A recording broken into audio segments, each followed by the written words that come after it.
कन्वर्जेंसी या डाइवर्जेंसी, या तो हमें कन्वर्जेंसी चेक करने का बोला जाएगा। एक वर्ड कुछ भी आ सकता है। तो आपकी ये सीरीज है, सीरीज आपकी टू टाइप की होगी, या तो n टर्म गिवन होगा या फिर हमें फाइंड करना पड़ेगा।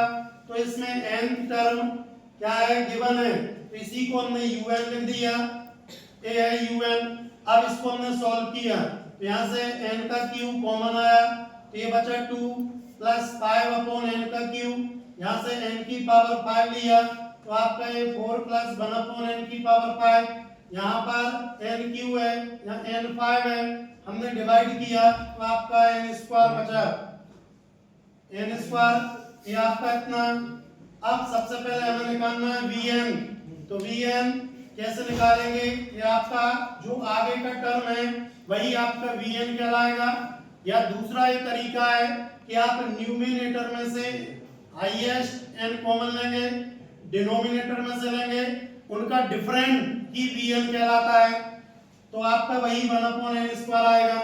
अब हमने limit n tend to infinity un upon vn formula होता है, इसमें हमने रखा तो 1 अपॉन n स्क्वायर कैंसिल हो गए, हमने इसको सॉल्व कर दिया, n की जगह पर लिमिट पुट कर दी इंफिनिटी, 1 अपॉन इंफिनिटी 0 होता है, तो आपका 2 अपॉन 4 यानी 1 अपॉन 2।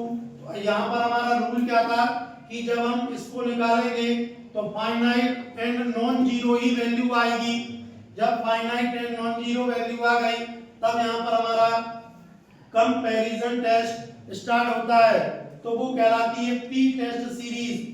पी टेस्ट सीरीज का फॉर्मूला है 1 अपॉन n की पावर p, किससे कंपेयर करेंगे, vn से, तो vn की वैल्यू ले दी, यहाँ देखो कंपेयर किया 1 का 1, n का n, p की वैल्यू 2। वी नो दैट, हम जानते हैं यदि p ग्रेटर देन 1, p की वैल्यू 1 से ग्रेटर होगी तो वो सीरीज आपकी कन्वर्जेंट होगी, अगर p लेस देन इक्वल 1 होगी तो डाइवर्जेंट होगी।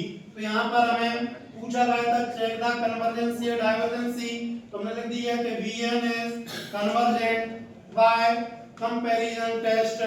जब vn जैसा होगा वैसा ही un होगा, अगर vn डाइवर्जेंट है तो un भी डाइवर्जेंट होगा, vn अगर कन्वर्जेंट है तो आपका un भी कन्वर्जेंट होगा। तो मतलब un डिपेंड किस पर करता है, vn के ऊपर, ठीक है।